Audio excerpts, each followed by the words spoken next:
السلام علیکم ورحمۃ اللہ وبرکاتہ۔ دوستو، آج آپ کی خدمت میں اپنے چینل خطبات حق پر بیان لے کر حاضر ہوئے ہیں، جس کا موضوع ہے سیدنا شان فاروق اعظم رضی اللہ تعالی عنہ، جس کے مقرر ہیں خطیب یورپ و ایشیا حضرت مولانا قاری محمد حنیف صاحب ملتانی رحمۃ اللہ علیہ، بامقام مدرسہ مدینۃ العلوم، ٹوبہ روڈ، ضلع جھنگ، باتاریخ 1 محرم الحرام 26 ستمبر 1984۔ اور چلو سب مل کر سنتے ہیں۔ صلی اللہ علیہ وسلم سے دین سیکھا اور اس کی حفاظت کی اور وہ ہم تک پہنچایا۔ انہی میں امتیازی شان ہے سیدنا فاروق اعظم رضی اللہ تعالی عنہ کی۔ آج یوم فاروق اعظم بھی ہے، محرم کی پہلی تاریخ ہے۔ کالی کملی والے کے جلیل القدر عظیم ترین صحابی امیر المومنین خلیفۃ المسلمین سیدنا فاروق اعظم رضی اللہ تعالی عنہ کا آج یوم شہادت ہے۔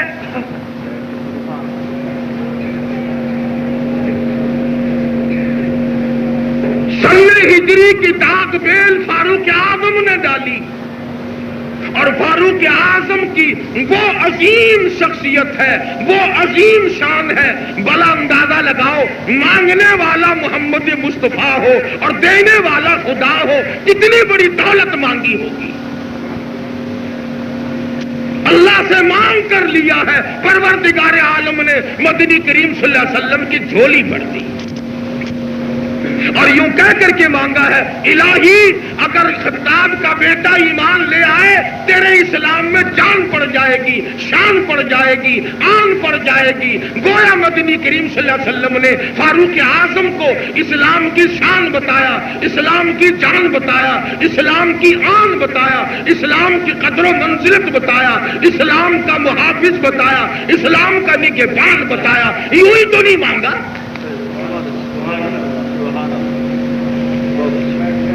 اور ایمان لانے سے 5 منٹ بعد دار ارقم میں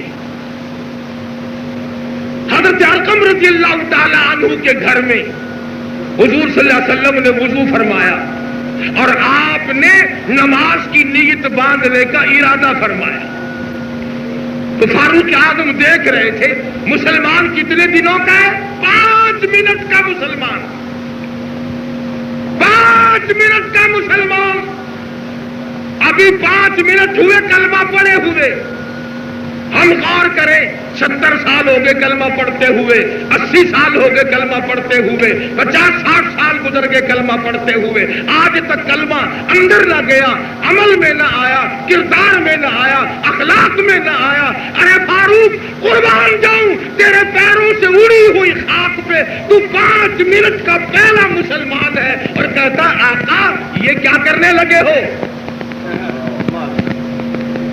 فرمایا فاروق، نماز پڑھتا ہوں، بندگی کروں گا، عجز و نیاز کروں گا، اپنے رب کی حضور میں سجدہ کروں گا، عبادت کروں گا، اس کے سامنے سر جھکاؤں گا۔ عرض کیا آقا سارا جہان بیت اللہ میں عبادت کرتا ہے، آپ حجرے میں کریں گے؟ روتے ہوئے فرمایا خطاب کے بیٹے، تیری قوم مجھے بیت اللہ میں سجدہ نہیں کرنے دیتی۔ نعرہ تکبیر، سیدنا فاروق اعظم، سیدنا فاروق اعظم، تیری قوم مجھے سجدہ نہیں کرنے دیتی، تیری قوم مجھے عبادت نہیں کرنے دیتی۔ عرض کیا میرے آقا یہ باتیں پہلے کی تھی جب میں نہیں تھا یا مانگنا نہ تھا، جب مانگ لیا ہے اور میں آ گیا ہوں، اب ایک سجدہ بھی کسی کے گھر میں نہیں کرنے دوں گا۔ اب ساری نماز، اس وقت کی نماز بھی آپ کو بیت اللہ میں پڑھاؤں گا، گھر میں نماز نہیں پڑھنے دوں گا۔ خطاب کے دیتے تیری قوم مارے گی، فرمایا میں جانوں قوم جانے۔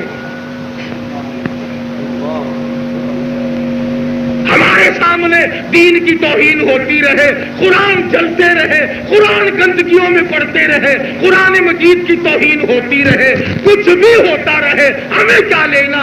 ارے فاروق نے دار ارقم میں کالی کملی والے کو نماز نہ پڑھنے دی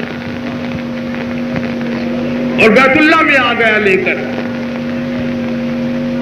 اور اعلان کر دیا، مکے والوں آؤ، آج میرا آقا بیت اللہ میں نماز پڑھے گا، روکنے والا سامنے آؤ، اور جس نے اپنے بچوں کو یتیم بنانا ہو وہ سامنے آؤ، جس نے اپنی عورت کو بیوہ کرانا ہو وہ سامنے آؤ، آ کے دیکھو خطاب کا بیٹا تمہارا کرتا کیا ہے۔ میں ہمیں تو غلطی ہو سکتی ہے، نبی تو غلط چیز مانگ ہی نہیں سکتے، نبی غلط چیز کیسے مانگے اور خدا اپنے نبی کو غلط چیز کیسے دے؟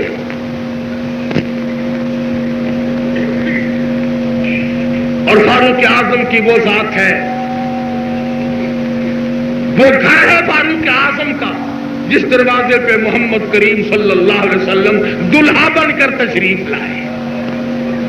اس دروازے پہ قربان ہو جاؤ، اس دروازے پہ قربان ہو جاؤں جس دروازے پہ کالی کملی والا دلہا بن کر آیا۔ فاروق اعظم رضی اللہ تعالیٰ عنہ کے بارے میں مدنی کریم صلی اللہ علیہ وسلم نے فرمایا کہ یہ وہ فاروق ہے جس کے اندر دینی اہمیت اور دینی غیرت کا اتنا بڑا جذبہ ہے کہ جس کی انتہا نہیں، بلکہ یہاں تک فرما دیا کہ فاروق اعظم جس گلی سے گزر جائے شیطان وہاں سے نہیں گزرتا، شیطان وہاں سے نہیں گزرتا۔ فاروق اعظم کے بارے میں فرما دیا حضور صلی اللہ علیہ وسلم نے، اور یہاں تک فرمایا اگر میرے بعد کوئی نبی ہوتا تو فاروق اعظم کا نمبر لگتا نبی بننے کا۔ زہد و تقویٰ میں دیکھو، عبادت و ریاضت میں دیکھو، 65 لاکھ مربع میل کا علاقہ فاروق اعظم نے فتح کر کے مسلمانوں کو دیا ہے، عظیم سلطنت قائم کر کے دی ہے مسلمانوں کو سیدنا فاروق اعظم رضی اللہ تعالیٰ عنہ نے۔ اور پھر زندگی کے کارنامے دیکھو، ایک دن لوگوں نے دیکھا بے تحاشا رو رہے ہیں، کروٹ بدل رہے ہیں، کسی نے پوچھا فاروق کیا بات ہے، اتنے کیوں رو رہے ہو؟ فرمانے لگے تمہیں کیا معلوم ہے، ڈر لگتا ہے قبر کی اندھیری کوٹڑی میں کیا بنے گی۔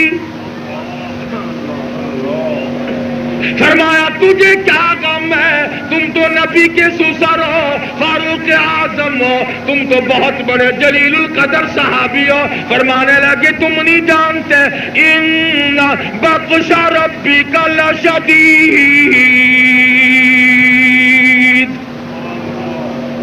اللہ کی پکڑ بڑی سخت ہے، مجھے بھی بڑا ڈر لگتا ہے، نہ معلوم کیا بنے گی۔ فذرنی ومن یکذب بہذا الحدیث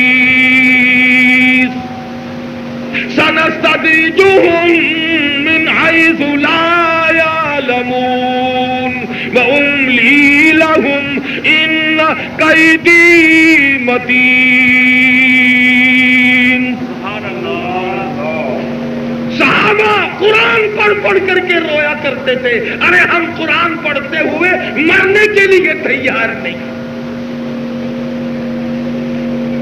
سیدنا عثمان ذی النورین رضی اللہ تعالیٰ عنہ ایک رات میں اور ایک رکعت میں پورا قرآن مجید ختم فرمایا کرتے تھے، اور اتنے رو رو کر پڑھا کرتے تھے آنسوؤں سے زمین تر ہو جاتی تھی۔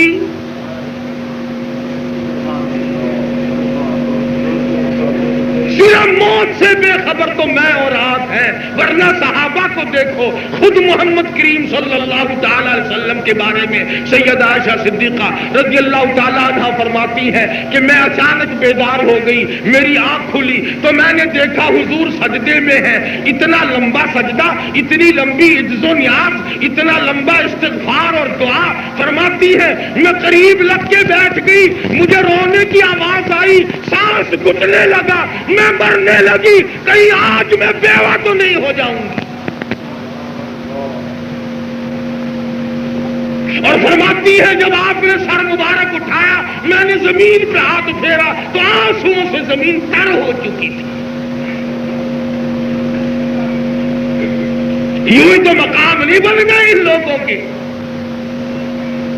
سیدہ عائشہ صدیقہ سبقت رضی اللہ تعالی عنہا اور محمد کریم صلی اللہ علیہ وسلم اپنے گھر کے صحن میں کھڑے ہیں.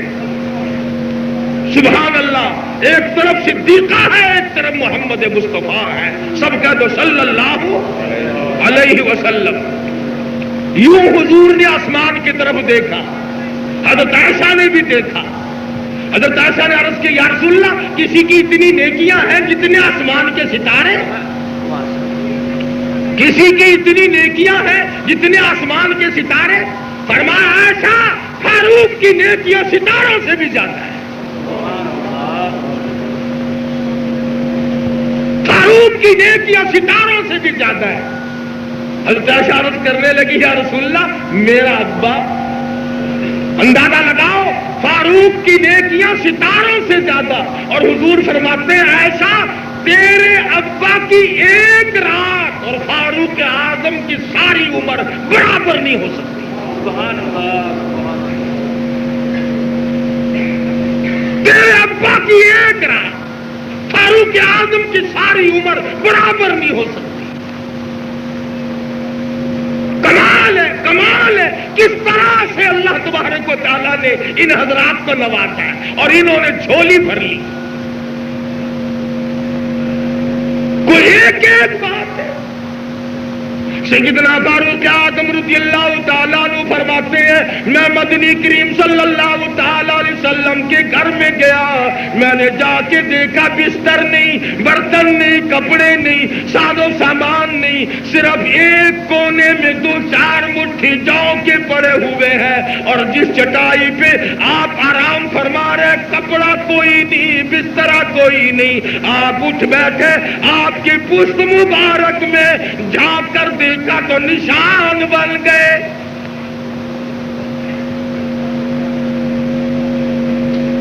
اس رحمت بڑے پیغمبر نے کس طرح زندگی بسر کی، ہر موڑ پر تعلیم دی ہے، ہر طرح سے سکھایا ہے کہ یوں زندگی بسر کرنی ہے.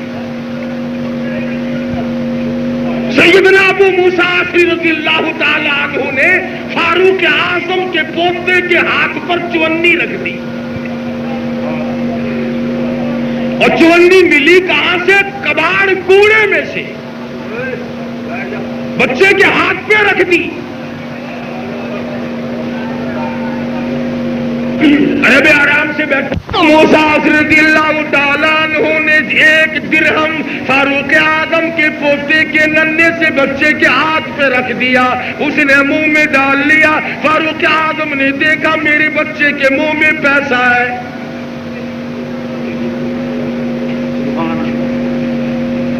میرے بچے کے منہ میں پیسہ. فرمایا بیٹا کہاں سے لایا؟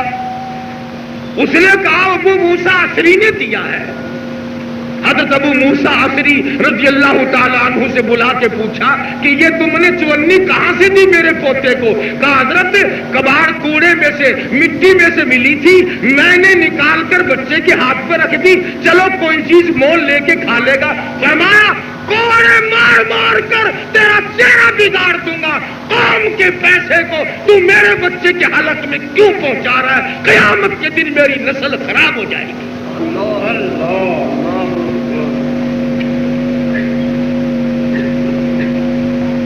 خود حضرت علی رضی اللہ تعالیٰ عنہ اور خود حضرت طلحہ اور دیگر کئی صحابہ کرام حضرت حفصہ کے پاس گئے. سبقت رضی اللہ تعالیٰ عنہ فاروق اعظم کی لخت جگر ہے، مدنی کریم صلی اللہ علیہ وسلم کی گھر والی ہے. ان کے پاس سفارشی بن کر کے گئے کہ اے حفصہ اپنے ابا سے کہو کہ لباس میں تھوڑی سی تبدیلی کر لے. شاہی وفد آتے ہیں، بڑے بڑے لوگ آتے ہیں، ایک ایسے کپڑے بنا رکھے بیوہ میں لگے ہوئے. تو حضرت سیدہ حفصہ رضی اللہ تعالیٰ عنہ نے ابا سے یہ بات کہی کہ ابا کچھ کپڑوں میں تھوڑی سی تبدیلی لے آؤ. وفد آتے ہیں، شاہی مہمان آتے ہیں، دور دور کے لوگ آتے ہیں، کم سے کم کچھ تو تبدیلی کپڑوں میں کر لو۔ تو یوں فرمایا حفصہ تو مجھے ان کے نام بتا، تیرے پاس کون آئے تھے، مار مار کے ان کے چہرے بگاڑ دوں گا جو مجھے میرے پہلے دونوں ساتھیوں سے ہٹانا چاہتے ہیں۔ اور خود یوں فرمایا حفصہ قسم کھا کے بتا محمد کریم صلی اللہ علیہ وسلم کے کپڑے کیسے ہوا کرتے تھے،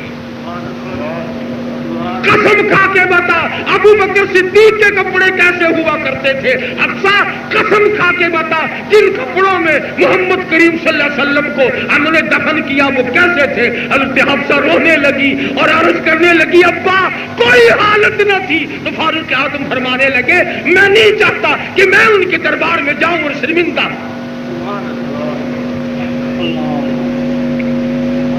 آج حالت کیا بنائی ہوئی ہے لوگوں نے،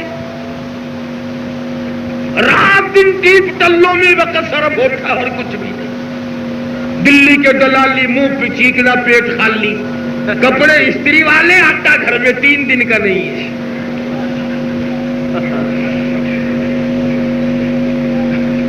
کتنی عورتوں کو دیکھا گھر میں ہانڈی چڑھے ہوئے، ہفتہ گزر گیا چٹنی ہے نہیں، اور وہ لے کے گلوری سی سرخی والی یوں پھیر رہی ہے منہ پہ اپنے۔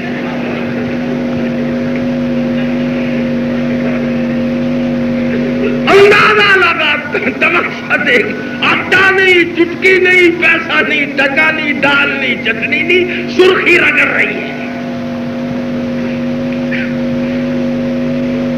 اور اب تو بہت ہی زیادہ حالت خراب ہو گئی، جتنا آدمی زیادہ پیچھے کو چلا جاتا اتنا ہی بڑھتا چلا جا رہا ہے۔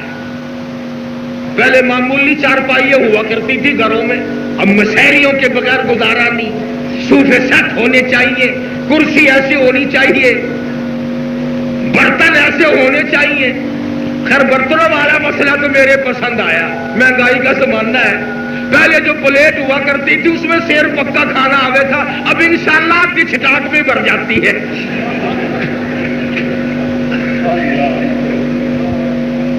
یہ پلیٹوں کی دکانوں والے ہیں نا، ان سے پوچھو عورتیں لینے آوے نا، یوں کر کر کے دیکھے کہ بیچ میں سے ابری ہوئی کون سی ہے۔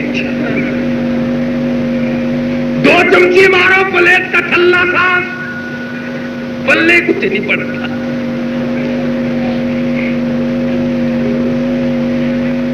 اور پھر نیک بننے کے لیے رشتہ دار اور بھائی جان اور لام کھانا، بلا اس نے کھا کے کدو لیا جی تو اور لائے گا یا نہیں لائے، بلا تکلف آپ کا گھر ہے اور لے لیجیے۔ لگا نہیں بابا ہوٹل پہ کہیں اپنے جتنے سے کرا لوں گا میں۔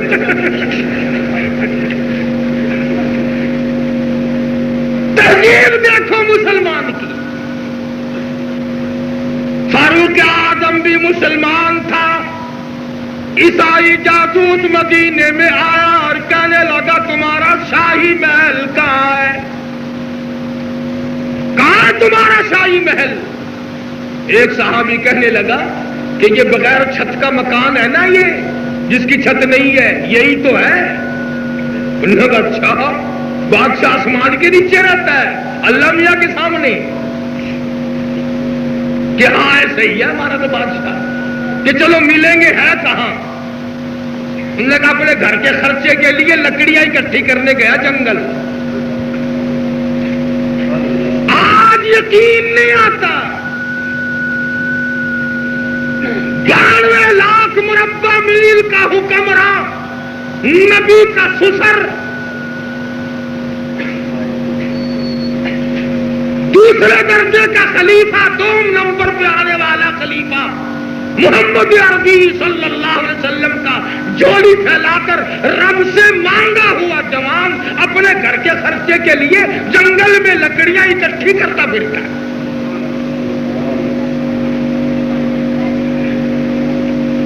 عدل ہو تو ایسا ہو، انصاف ہو تو ایسا ہو۔ ایک ہمارا ملک بھی ہے، جب بھی موقع آئے گا نا ابھی اسلام کو انشاءاللہ ایسا تیل ملیں گے بالکل سیکھنا کر دیں گے، ہمارا ساتھ دو، ہم اسلام کو ہم اسلام والے مالشی ہیں، ہم اسلام کے۔ کوئی کہتا ہمارا ساتھ دو، ہم اسلام کو انشاءاللہ مٹھیاں بھرا کریں گے. بھلا اسلام کو کیا تکلیف ہو رہی ہے؟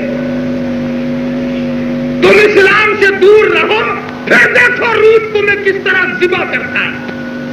تم اسلام سے دور رہو، پھر امریکہ کے یہودی تمہیں کس طرح ہضم کرتے ہیں. تم اسلام سے دور رہو، پھر تمہیں اسرائیلی اور چاروں طرف کے ہندو کس طرح چباتے ہیں.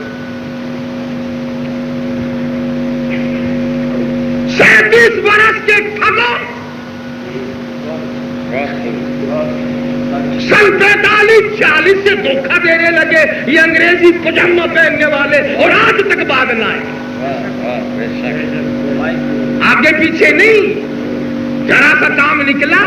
یہ تمہیں کیا پتا ہے سرحدوں کے کیا ہو رہا ہے، وہاں کیا ہوا ہو رہا ہے، یہاں کیا ہو رہا ہے. اور جب آئے گا کوئی موقع، یہ دیکھو نا جی انشاءاللہ آپ دعا فرمائیں گے، ہم کوشش کریں گے انشاءاللہ چوتھے آسمان پہ سے اسلام کو کھینچ کے لائیں گے ضرور انشاءاللہ.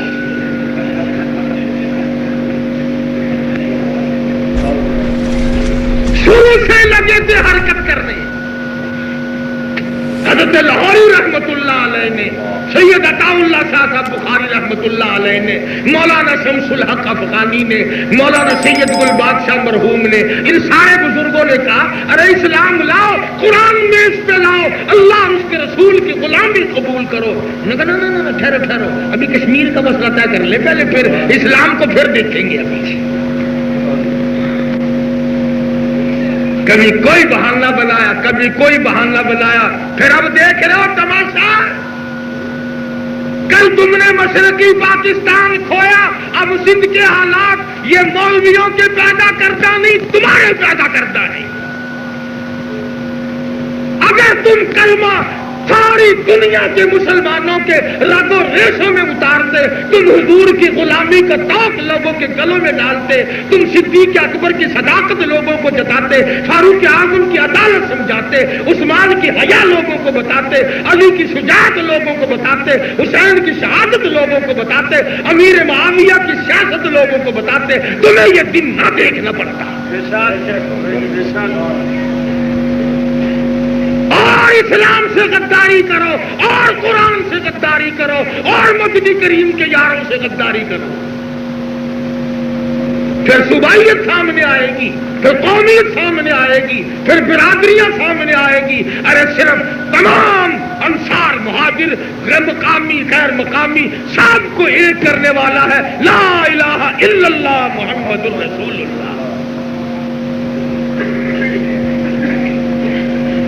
اس کلمے کے ہم قریب نہیں جاتے، بڑوں کو کلمہ نہیں آتا. اور اللہ نے ایک جماعت پیدا کی جو کلمہ سکھاتی ہے، کلمہ پہنچاتی ہے، نماز لوگوں کو سکھاتے ہیں. ان کو دیکھ کے بھی کئی لوگ راضی نہیں.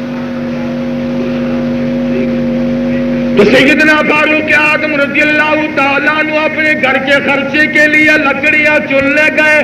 عیسائی جاسوس جنگل میں آ گیا، آپ کو دیکھا ایک درخت کے نیچے سوئے ہوئے ہیں، آرام فرما رہے ہیں. عیسائی نے موقع غنیمت سمجھا، قتل کرنے کا پروگرام بنا لیا، تلوار نکال لی، حملے کا ارادہ کیا. فاروق اعظم سوئے ہوئے ہیں، باڈی گارڈ کوئی نہیں، حفاظتی دستہ کوئی نہیں، نہ ساتھ کوئی نہیں، شور میں جانے والا کوئی نہیں. اس نے تلوار چلانی چاہی، وار کرنے لگا. سرانے کی طرف سے شیر ببر اٹھا اور عیسائی کافر پہ حملہ کر دیا. فاروق اعظم نے شیر کو باندھ نہیں رکھا تھا، اللہ نے پیدا کیا اور وہ لگا اس پہ حملہ کرنے. اور اس نے اپنی جان بچانے کے لیے پھر ہنگامہ کیا، شور کیا، ہائے مر گیا، ہائے مر گیا، مجھے تیر مارا، مجھے تباہ کر دیا. فاروق اعظم بیدار ہو گئے، پوچھا بھائی کیا بات ہے، بھائی کیوں گھبرایا، بھائی یہاں تشریف رکھ، تو انسان ہے، آدمی ہے، تو کہے سے ڈر گیا، یہاں بیٹھ آرام کر. کر لو حضرت جی میں مدینے میں آیا تھا آپ کو تلاش کرنے، اور پھر آپ کو ڈھونڈتا ڈھونڈتا یہاں پہنچا. آپ سوئے ہوئے تھے، میں زیارت کرنے لگا، شیر مجھے پھاڑنے لگا. فرمایا تیری بات کا جوڑ تو ملتا نہیں. فاروق اعظم سارے کو ہٹے، وہ شیر پھر اس کی طرف آئے، کہا نہیں اب کے سچ بتاؤں گا۔ پھر وہی بات کی اس نے، آخرکار سچ بولنے پر مجبور ہوا۔ ارے عیسائی بھی سچ بولنے پر مجبور ہو جاتے ہیں، مگر مسلمان قبروں تک سچ نہیں بولتا۔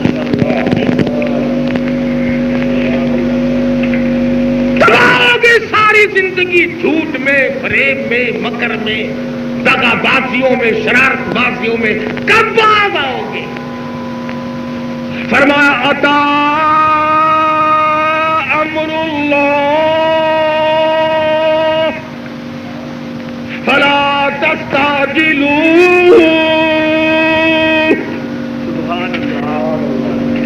آیا اللہ کا فیصلہ، آیا اللہ کا امر، جلدی نہ کرو، خدا کا فیصلہ آنے والا ہے۔ عیسائی جاسوس نے اقرار کر لیا، میں نے یہ جرم سوچا تھا، اب میں کلمہ پڑھتا ہوں لا الہ الا اللہ محمد رسول اللہ، اور میں یہ یقین کرتا ہوں کہ تمہارا محافظ خدا ہے اور کوئی نہیں۔ سیدنا فاروق اعظم رضی اللہ تعالی عنہ وہ بہادر جوان ہے جس نے ساری دنیا غصے میں طلاق دیتی ہے۔ کئی لوگ ہمارے پاس بھی آتے ہیں نا، قاری صاحب ایک مسئلہ بتائیے، آپ کو ہوگی تو تکلیف، مگر نشے میں طلاق ہو جاتی ہے؟ میں نے کہا نہیں، غصہ بھی تو ایک نشہ ہے، اگر تو غصے میں طلاق دے دے، میں نے کہا ہو جاتی ہے، نہیں وہ بھی تو ایک نشہ ہے، وہ تو بہت بڑا نشہ ہے۔ پہلے تو بہادر بن جاتے ہیں۔ ایک آدمی اپنی بیوی کو طلاق دینے لگا، کہنے لگا پگلے 3 نہ دی، انہوں نے کہا میں نے 300 دے دی۔ جب آنکھ کھلتی ہے پھر روتے پھرتے ہیں۔ پوری کائنات میں ایک آدمی تاریخ کے اعتبار سے ملتا ہے جس نے محبت میں طلاق دی، جس نے پیار میں طلاق دے دی، اور وہ ہے صرف فاروق اعظم کی ذات۔ یوں فرمایا آقا مجھے تجھ سے پیار بڑا ہے، محبت بڑی ہے، لگن بڑی ہے، اب میرے کندھوں پہ خلافت کا بوجھ آ پڑا ہے، لوگوں کی خدمت کا بوجھ ہے، ایسا نہ ہو کہیں تیری محبت میں مجھ سے سستی ہو جائے اور میں 2 جان میں مارا جاؤں، اس لیے میں تجھے اپنے سے الگ کرتا ہوں۔ قرآن کریم نے ہم سے یہ مطالبہ کیا ہے کہ ہم اللہ کے قرآن کو اپنے گھروں میں بسائیں، اپنے بچوں کے دلوں میں بسائیں، اپنے دماغ میں بسائیں۔ تمام لوگ قرآن پڑھو، عمل کرو۔ اللہ پاک مجھے اور آپ کو عمل کی توفیق عطا فرمائے۔ وآخر دعوانا الحمدللہ رب العالمین۔ مبارک اللہ۔